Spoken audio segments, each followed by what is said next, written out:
Yo, welcome to the NS9 Pregame Show, part of Pittsburgh Baseball Now. I'm your host, Anthony DiNardo. With me, we got Tyler Sweeney. Tyler, I was about to literally just cut the intro short just to catch you in the middle of the act.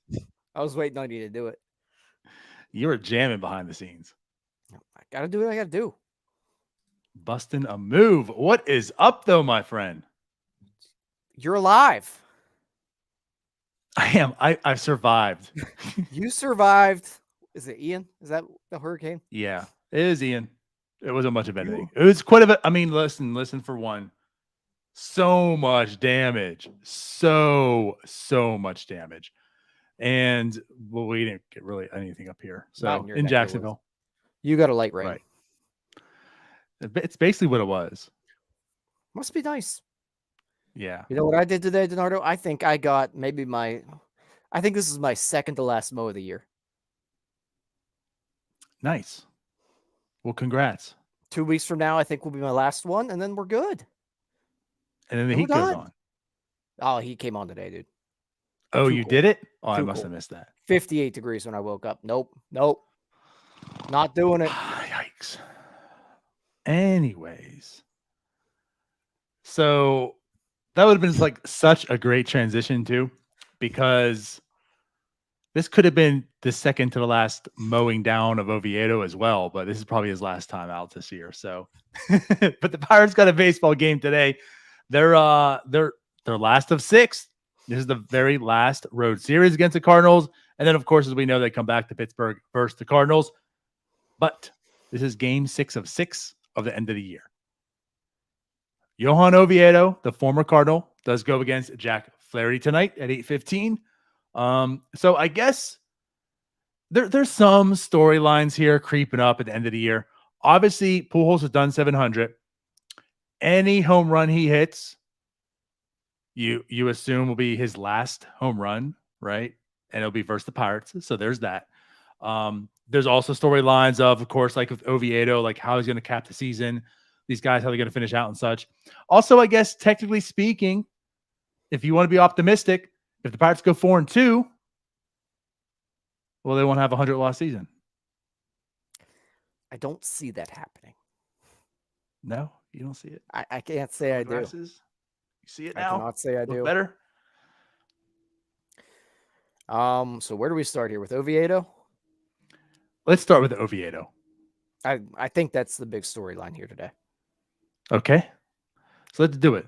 So he comes in. This will be his 6th start as a Pirate. Mm-hmm. Pretty good.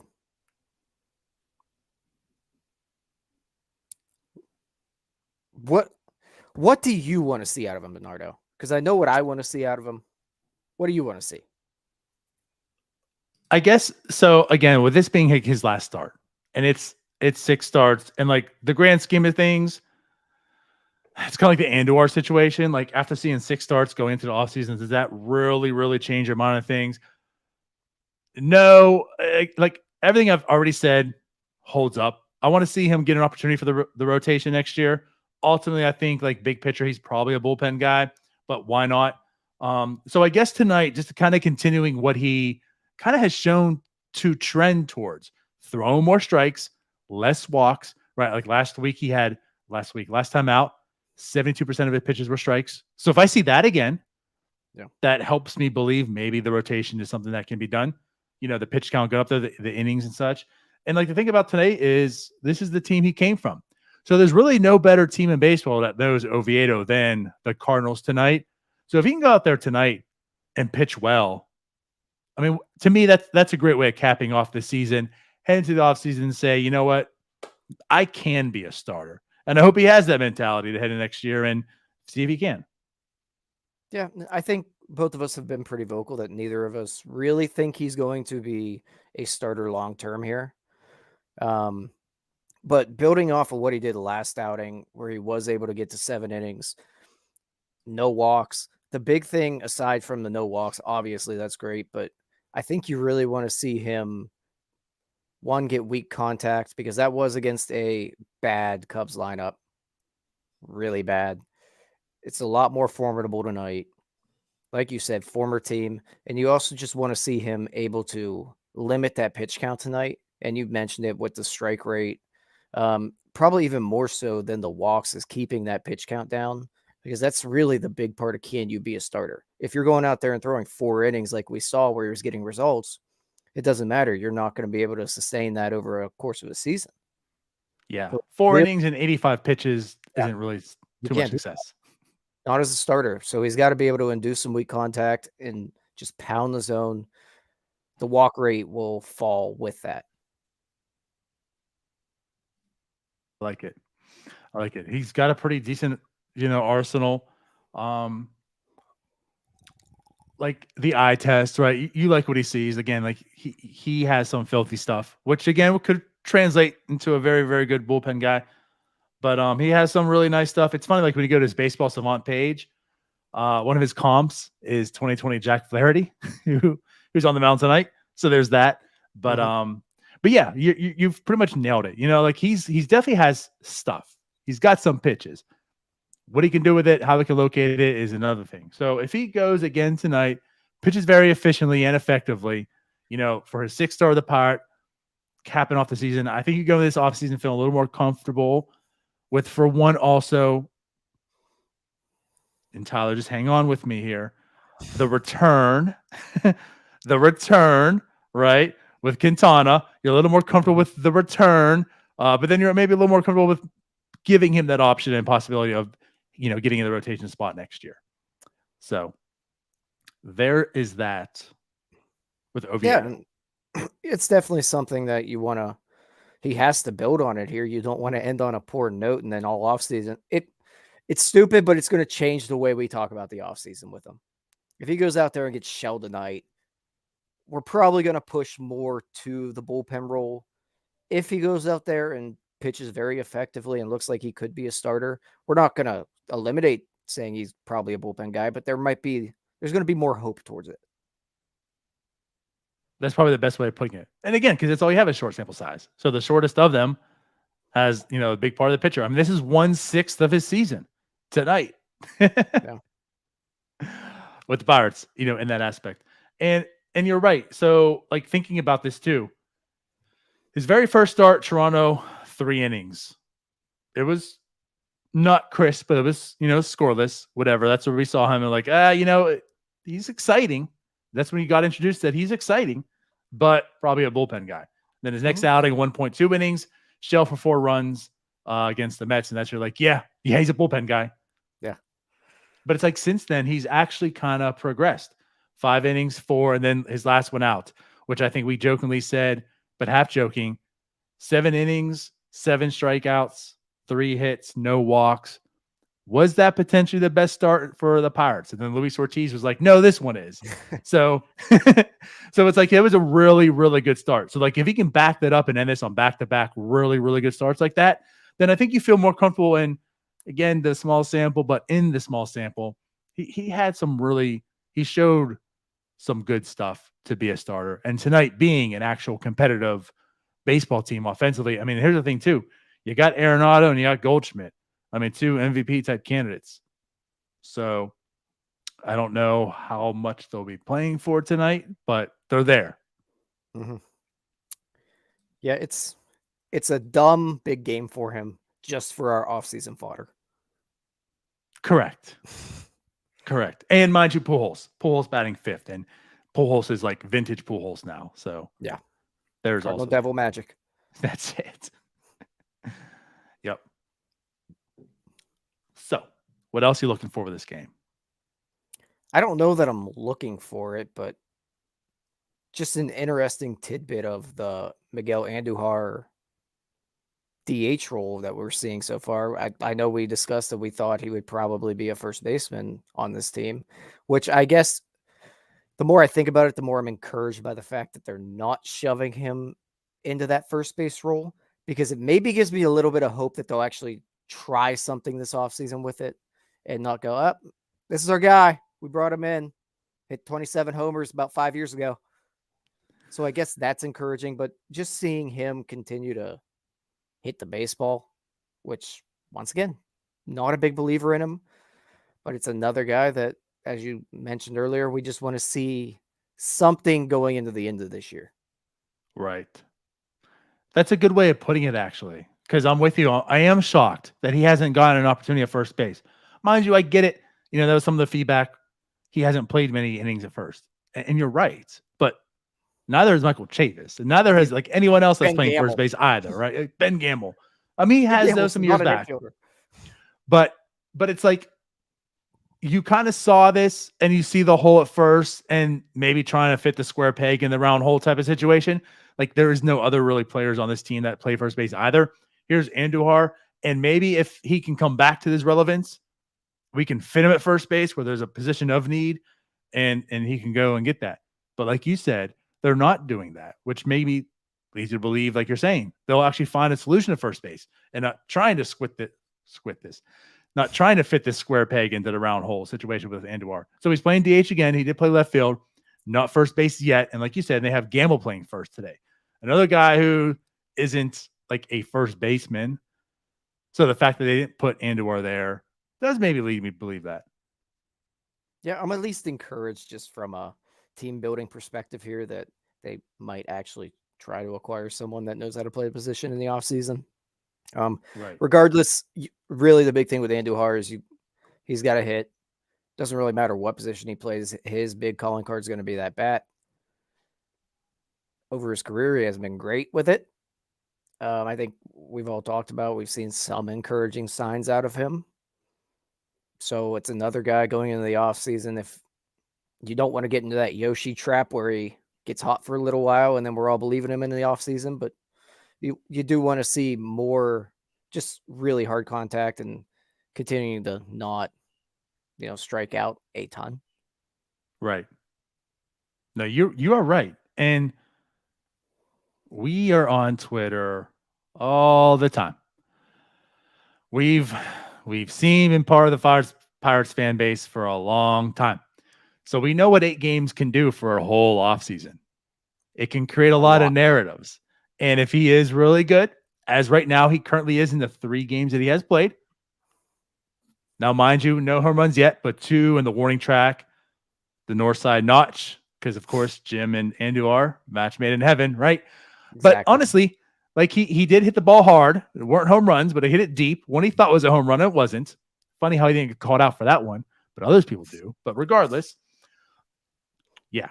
So anyways, 364 he's batting, those 2 doubles. He's got a 149 weighted runs created plus, and of course his 13 plate appearances. So right, over like the next 6 games, if he were to perform at this level, yeah, you're going to have a whole offseason of Miguel Andujar's the truth. Pirates fleeced Yankees once again. Thank you. And I don't know how I feel about that. Yeah, I don't know if I can go through a whole offseason of, begging for Miguel Andujar to start every day. Like if 8 games really mattered that much, John Holdscomb would still be closing games in the big leagues. So I don't know that I really want to deal with an offseason of hearing about Miguel Andujar starting every day in left field. Man, what a comp. Holdscomb, yeah. He was the truth. The palm ball was so nice. And then he just was never seen again. And he just disappeared again. As quickly as he came, he left. Yeah, good call. Or hell, even like a Brock Holt that comes up in September and rakes and then gets traded, but still. So I mean, we've seen this song and dance before. Like guys are going to have hot streaks. We want to see the hot streaks, but make sure we temper our expectations in the offseason. Good call. Good call. And like the whole Yoshi thing, that's a very good way of putting it also. Even though Yoshi did it for 2 months. Again, like Yoshi's was even more believable because 2 months has some sustainability. Yeah. But this is 8 games.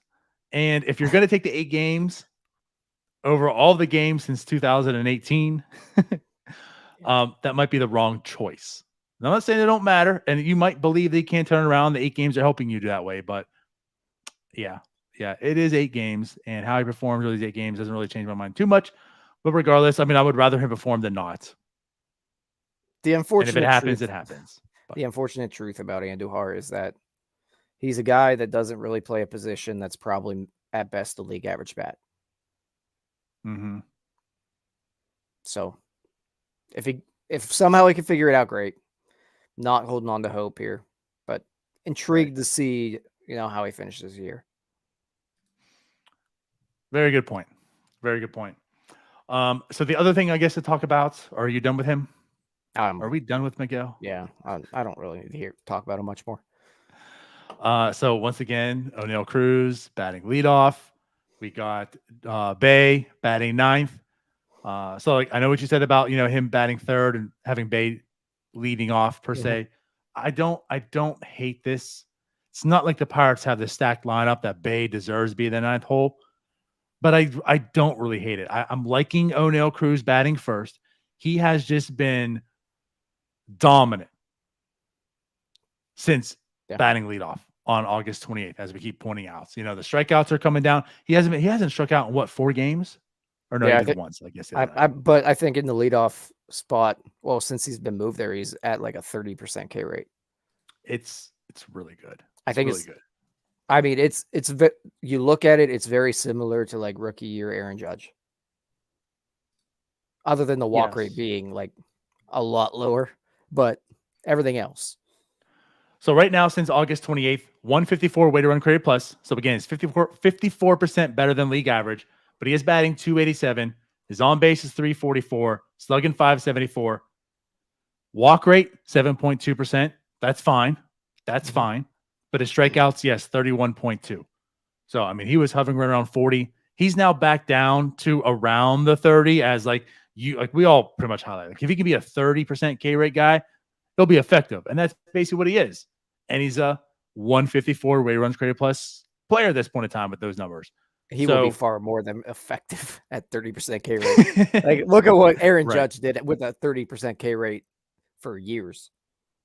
Granted, he walked a lot more, but O'Neal Cruz has way more speed.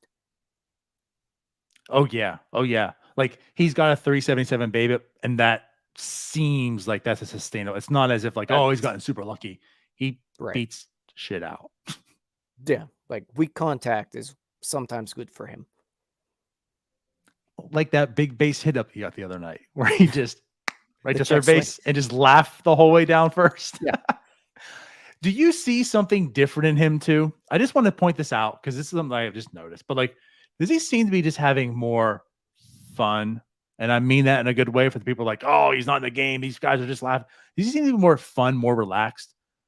Maybe, and maybe that has to do with just playing better. He doesn't seem to be as angry looking all the time. He looks more like he did when he came up first this season. And I think a lot of that probably does just have to do with the fact that he's playing better now. You're striking out 40% of the time. You're probably not going to be smiling when you check swing and get a base hit. I guess, yeah.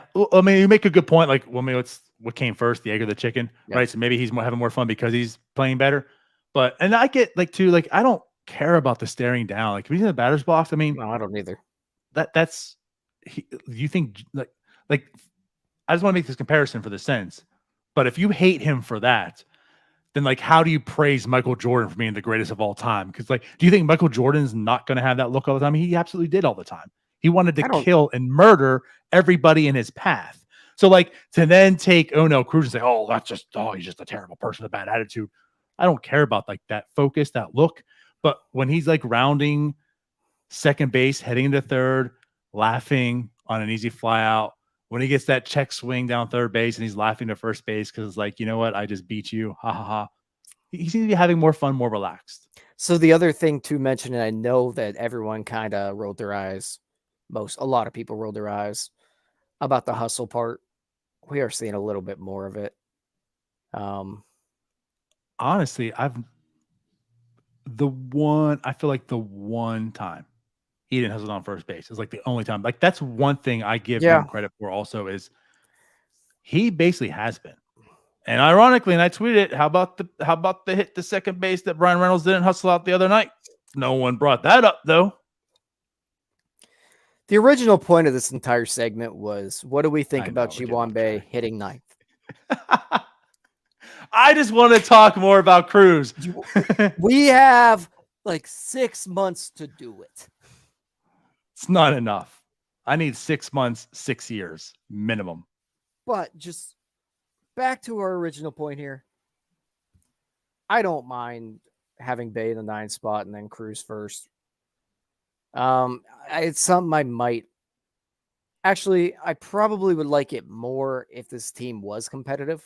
Right now, I'd probably just prefer throw Bae up there and get him extra at bats as well for these last 6 games. It's a weird time to try to like have a good lineup construction. At this point, just work on development. But if Cruz is hitting first, I'm not going to be up in arms. It's a good way of putting it. I guess it's a good way of putting it.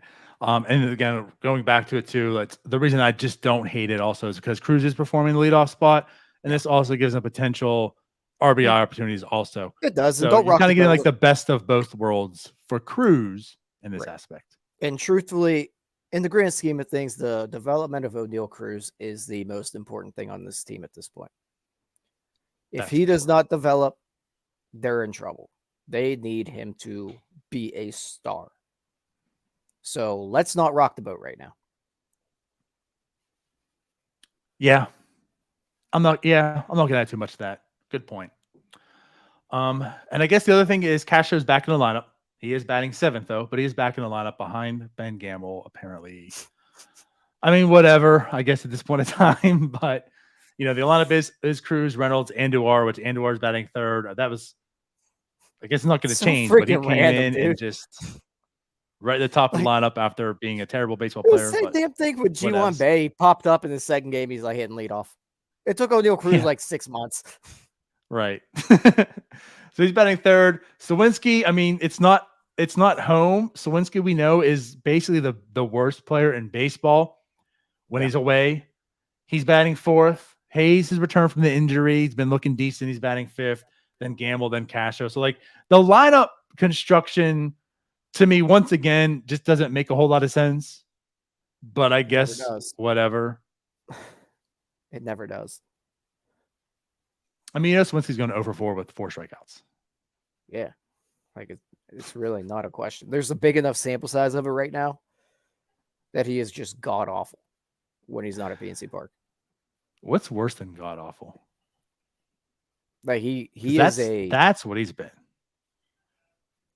He's maybe the worst player of all time away from PNC Park. That I would like to see the all-time numbers, but that could be it. Like, what did he have? I mean, honestly, like this is even lying. He had a -4. -4? Okay. He, with guys with at least 50 plate appearances on the year, he was the 4th worst player. And yes, it was a -4 ways run created plus. It was 166 at home and -4 away. That's like he is a platoon home and away player. Yeah. Find someone that can hit on the road. Batting 4th. All right. So, and then, a guy named Godoy is catching for the Pirates also today, who has just shown absolutely nothing in this small time. Why are we doing this Godoy thing? I don't know.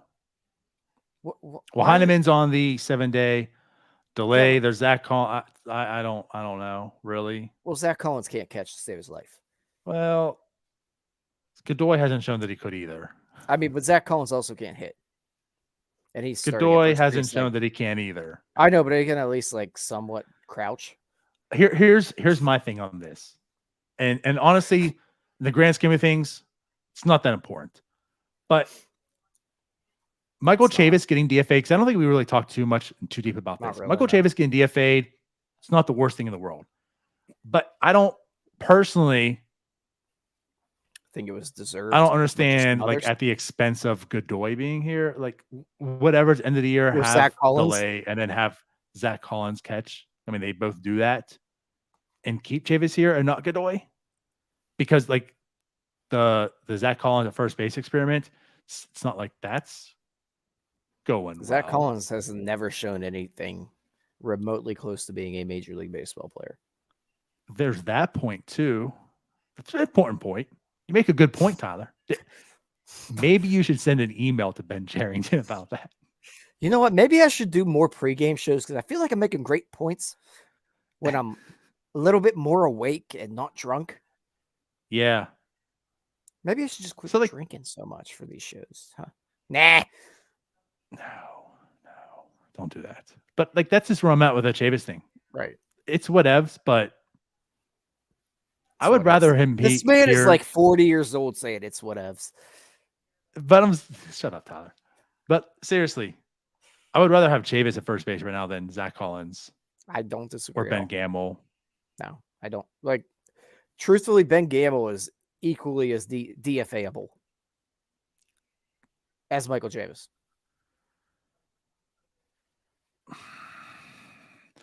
I'll say that in the sense of there's no future for Ben Gamble at all. So yes, where technically you can keep Chavis, so there's a technical future for him. Yeah. As far as playing this year, I mean, I would give Gamble the slight hair over Chavis actually, but just slight. Sure, like. But regardless, it's a flip the coin.